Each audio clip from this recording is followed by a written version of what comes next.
SK Sweden's team in 2003 had one of the best years we've ever seen in the history of Counter-Strike. But particularly, one lineup that they had within that year, because they had some roster moves, achieved an extra special level of dominance. Whereas the club itself, over all of 2003, managed to win 9 out of the 11 events they played in, it was actually one particular lineup of initially 5 players, and then they added a 6th player because one player had nationality issues playing in World Cyber Games. So the 6-player lineup that we're talking about is Heaton, Potty, who long-time members, Fisker, formerly of Too Easy, where he'd been playing with Arl, later named Team 9. Spawn, who'd formerly been in Team 9 with Fisker and Arl, and came in as the late addition to this lineup. And then Element, who was a Norwegian player, who'd played in Game Online, and before this, Eolithic. So this 6-man lineup, Heaton, Potty, Fisker, Arl, Spawn, and Element, is arguably the most dominant lineup in the history of Counter-Strike. Together, this lineup, from June onwards, won 7 out of the 8 events they played in. They won a crazy 56 out of 58 offline maps played. So they only lost 2 offline maps. So a map win rate of 96.55%. Utterly mind-boggling stuff. Like I say, they only lost 2 maps over the 6-month span. They won 3 of the 4 majors they played in. They won, this particular lineup won around $160,000 together in that short amount of time, 6 months, whereas, like I told you, for the whole year, the team was so dominant that actually the whole club actually broke the prize money record that year. And it contained some of the greatest names you've ever seen in the history of Counter-Strike. It had Heaton, it had Potty, it had Element, it had Spawn. Fantastic, fantastic players.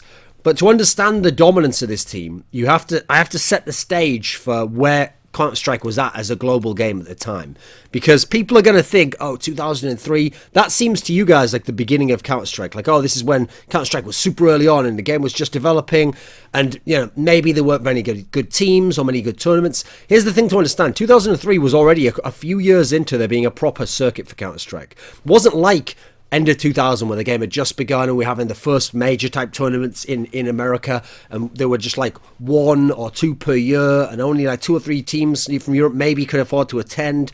We're into the phase already in 2003 where we've had a bunch of great teams and we've had many tournaments in Europe and in North America, and yeah, it's not the level where there's like 10 tournaments that people play that are all international tournaments. If you're a European team, yeah, 5 or 6 of the tournaments are going to be in Europe, and then 2 or 3 are going to be the majors outside of that. But we were already at the point where 2003 was the ESWC was added. So at that point in time, we now had 4 majors. We had World Cyber Games, CPL Summer Event in Dallas, CPL Winter Event in Dallas, and then we had ESWC in France. That would become the 4 majors of the circuit going forwards for a few more years. So we're already at the stage where there was very good teams. There'd been a bunch of, like at this point in time, people like Heaton and Potty were veterans of 2 or 3 years of high-level play. So the scene wasn't that early on. But the structure of the scene was very different in terms of how the tournaments ran, because at the time we had max rounds 12 instead of max round 15, so you only had to get to 13 rounds to win the game.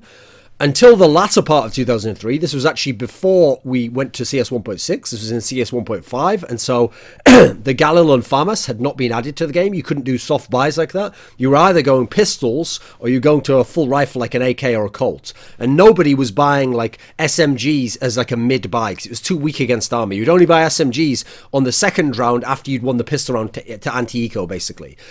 There's also the factor that at the time, because of no Galils and FAMAS like this, and because of people not in general trying crazy force buys, it meant that if you won a pistol round, odds were very likely that you'd won the next 2 rounds. So winning a pistol was extremely important because you were going to get 3 rounds overall. You'd be up 3-0, and remember, you only need 12. Well, there only is 12 rounds in a half, so you're already a quarter of the way to winning the half, basically. Well, to winning all 12 rounds. In fact, you're just under a quarter of the way to winning the game, the map, basically.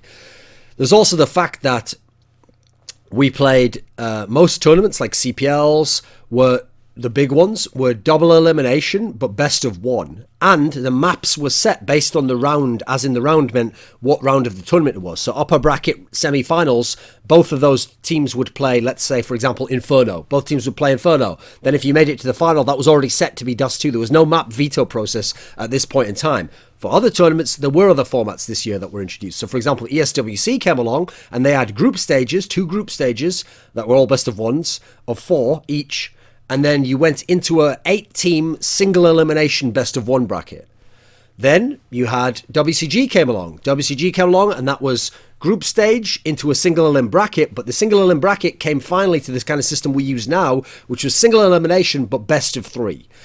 So what's interesting about this lineup is that this lineup was not set in place at the beginning of the year. This lineup was not winning everything at the beginning of the year. In fact, it only came around the summer, around the middle of the year, and yet then went on to an incredible year of dominance, even just for that 6 months, can compare to any other team's 6-month, year-long span in any other game, in any other era of Counter-Strike. So how this lineup came to be, you have to understand the formation of SK. What happened is, in 2002 summer, SK Scandinavia had a team with 3 Swedes and 2 Norwegians. And the Norwegians had been Executor and Dark, who Executor long played with Heat and Potty, and the Swedes were Heat and Potty, and then Zenon was a player who'd been in SK beforehand, who'd stuck around when they'd brought in the new players, Heat and Potty, Executor, etc.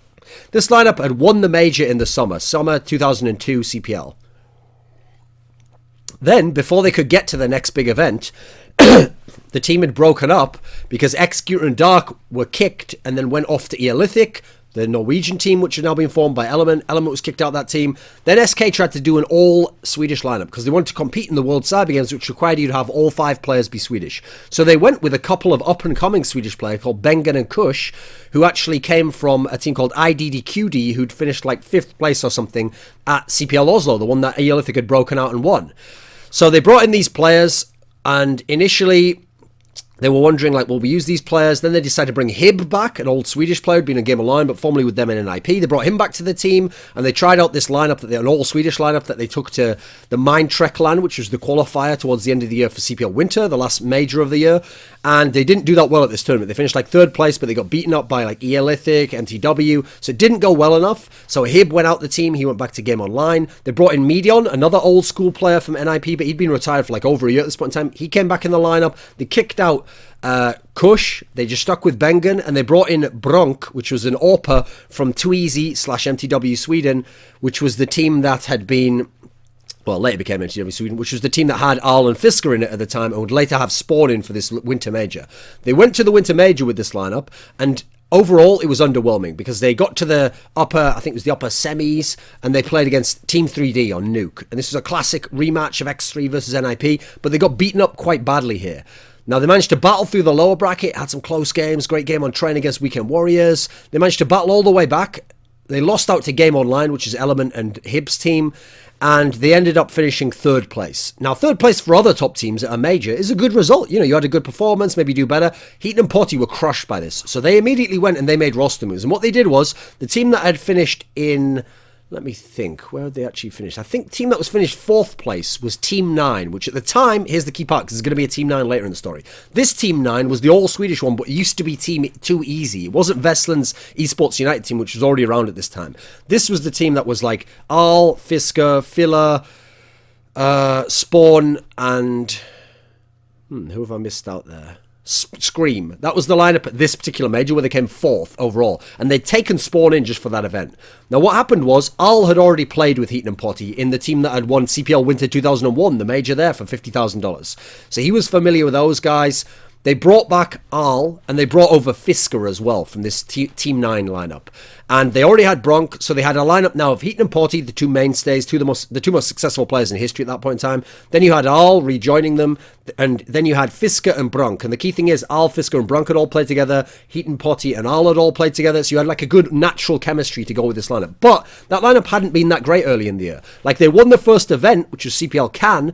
Eolithic hadn't been able to attend, one of the best teams, but they'd beaten up Vestland's, at this point in time, Team 9 now, 9 ISU. They beat that team pretty badly in the final. They won CPL Cannes, which was an all-European event. Then we had Click Arena, which was a fully international event with Team 3D, with all the great teams basically at it. And actually, SK got shocked here. They got beaten by Eolithic twice, and they finished in 3rd place. So again, not acceptable for a team that should be a world champion, they thought, because they had the players to do so. Winning the event was Vestland's Team 9, actually, because they'd managed to beat Eolithic. But interestingly, SK had never played Team 9, the team that they'd smashed at CPL Cannes. They'd only played Eolithic, and then Eolithic had kind of like just lost in a matchup against Team 9.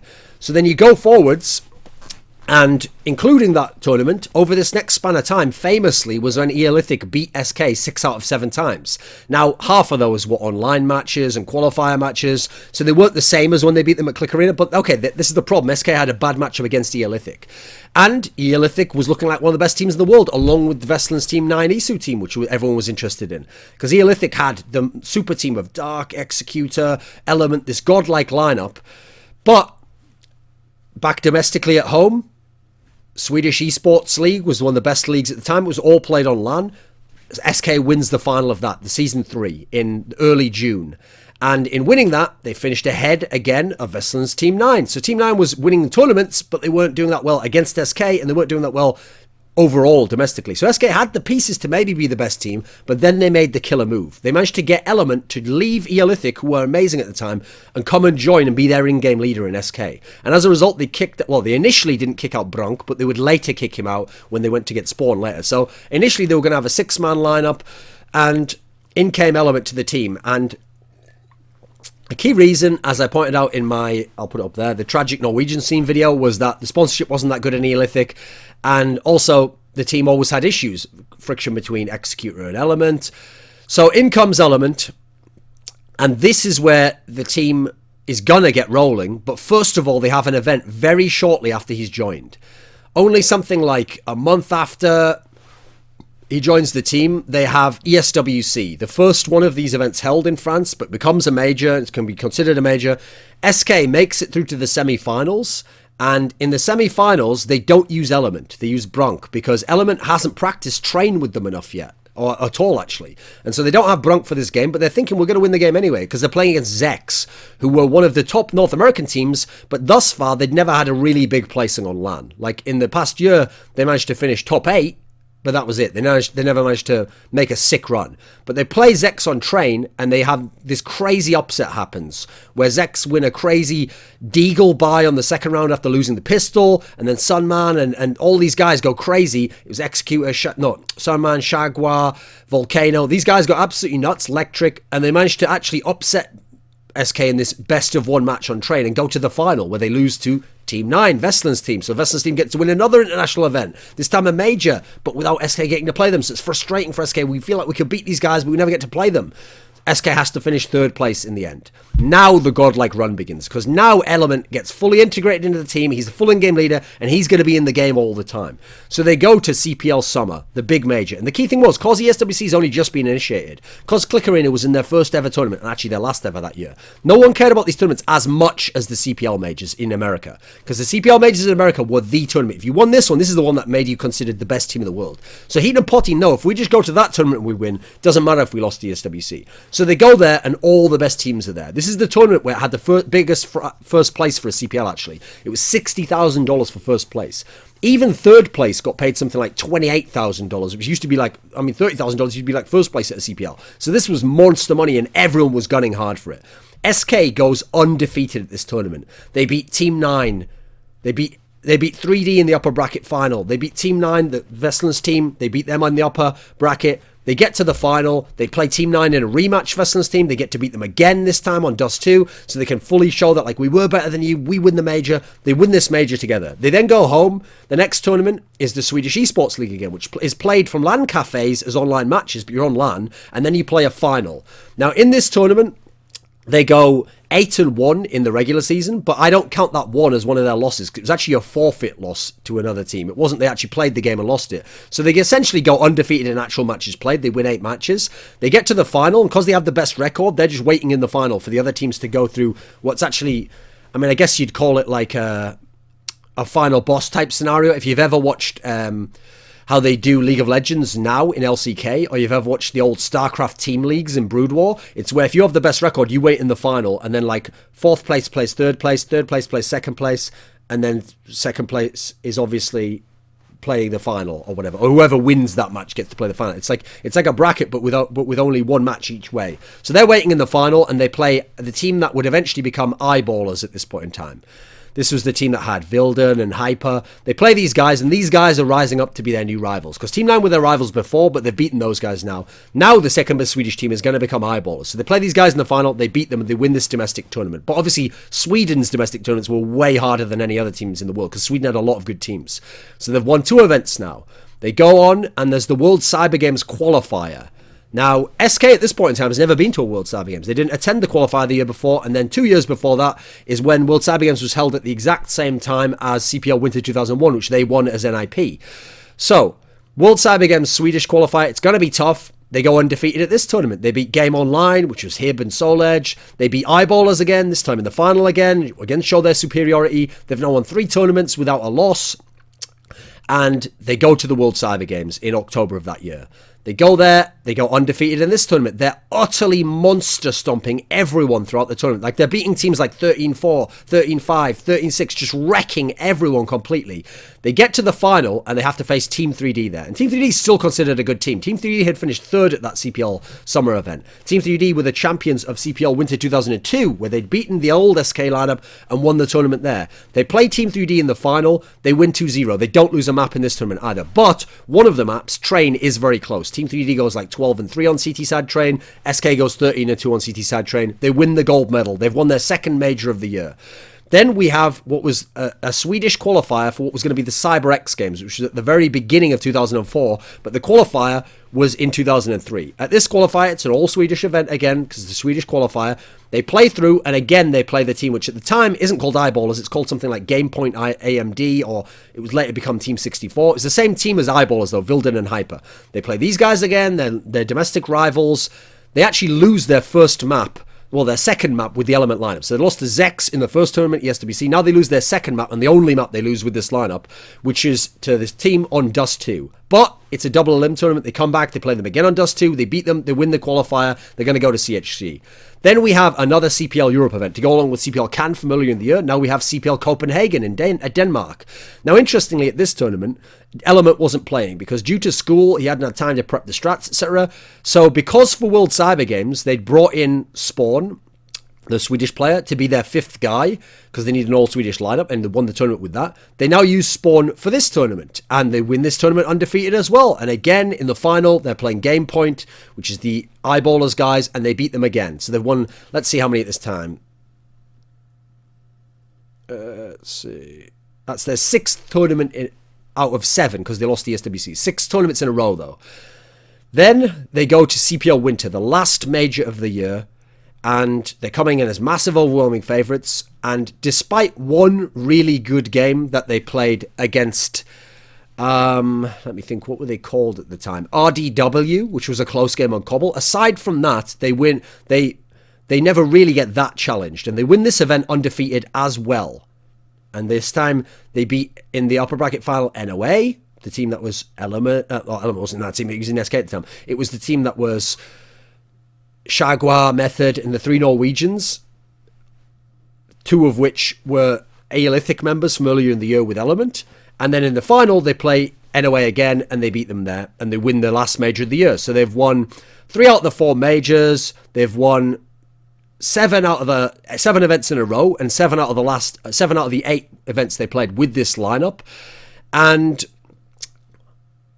the interesting thing to note is, like I said, they didn't really kick into the God mode dominance until they got Element in the summer. Their rivals over the year, they had some very good teams, some all-time great teams that were rivals. So early on, it was Team 9, because Team 9 was always winning the tournament, despite probably being a team in a direct matchup that would lose to SK, because SK would get upset by other people. Eolithic, Zex.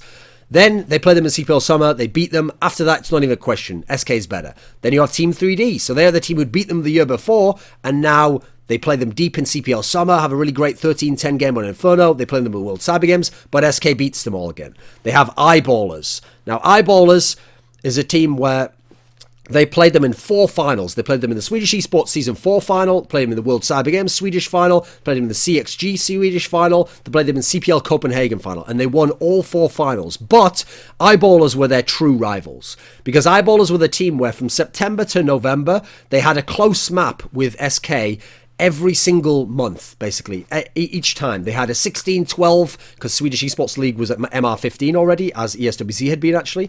They had a 16-12 on Inferno in the final of Swedish Esports League Season 4. They had a 13-11 super close game on Dust 2, which was the one that actually they won at CXG Sweden.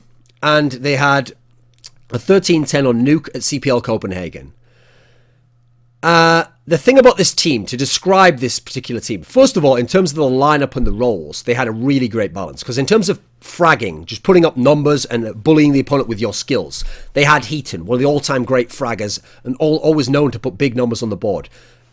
Coming off his prime, but still a very good player, still a top 10 player in the world. They had Potty, one of the best fraggers, one of the best, most all-round complete players, like an Olafmeister of his day, and incredibly good at all aspects of technique of the weapons, and amazing at 1v1 type scenarios. Then you had Spawn, and at this point in time, Spawn had gotten over his land jitters, and he was a monster fragger. So you had 3 of the best fraggers in the world when these 3 were in the game. Then in terms of like a secondary unit of people who are like middling, like hybrid, like fragger / role player types, you had Fisker, who's a really good third man in terms of fragging. Then you had Element, who always fragged well, but was also the mastermind of the game in terms of reading the game. Not a natural strat caller in terms of designing the playbook, but in terms of reading what's happening in a match, both individually and in a team sense, he was fantastic, and he was a great in-game leader. And obviously, role player, Arl was an amazing role player because he was the ultimate support player, but who had some skills and who was pretty good under pressure and who would do the basic meat and potato things you needed to help those stars be able to frag and win the game. Then you talk about clutch rounds. You've got Arl, good in 1vx situations. Element, very good in 1v1 situations due to reading the game. Potty, probably the best clutch round player of all time. Think of all of CS history. In-game leader, Element was a very good balance of it at the time, because over in Team 9, they still had Vestlin doing it, and Execute hadn't quite become the full-on in-game leader again. So they had a good balance over there, but tactically, Team 9 was probably better, but SK had the good in-game leader, the right in-game leader for their skilled lineup to play a little bit of a looser style and to dominate. Overall, great balance in the team. And one of the key things was Element, as with Vestlin in Team 9, was one of the in-game leaders who really mastered abusing the money system. Because at this point in time, terrorists, if they played out the round and saw they weren't going to win the round deck, it was going to be very difficult. If they just saved their weapons, they could make sure the CTs got less money overall, or less money than they would have done overall. They could save those weapons, and you could manage the economy in that way. And so if you were really intelligent, and only the top Europeans were doing this, you starved out the enemy, and you could play a really significant style. That's why for the end of the year, the money system did actually end up getting changed due to Shagwar writing an article on Gotfrag, and Valve did change this in 1.6. But they were one of the teams who really mastered that, and particularly that RDW Cobble game I told you about before at CPL Wit 2003 was a great example of where they managed to edge that game because of doing this. Now, as a team, they had monster fragging. They had a great balance. They used to just run over teams. They were good on every map, essentially. They were monsters. And when they had that 6-man lineup, they were pretty much unbeatable, except for exceptional performances. And we only saw 2 of those ever happen. And the one with Bronk at ESWC 2003 feels like it doesn't count as much because, as I say, they were newer to the lineup and they didn't use Element in the team. And he was one of the best players in the world at the time. Now, I won't throw in an Alpha Draft commercial here because they actually don't have 1.6, obviously, or 1.5 in Alpha Draft. They have CSGO there, so that's the history of SK in 2003, while they were one of the all-time great teams, certainly one of the top 5 lineups to ever play Counter-Strike.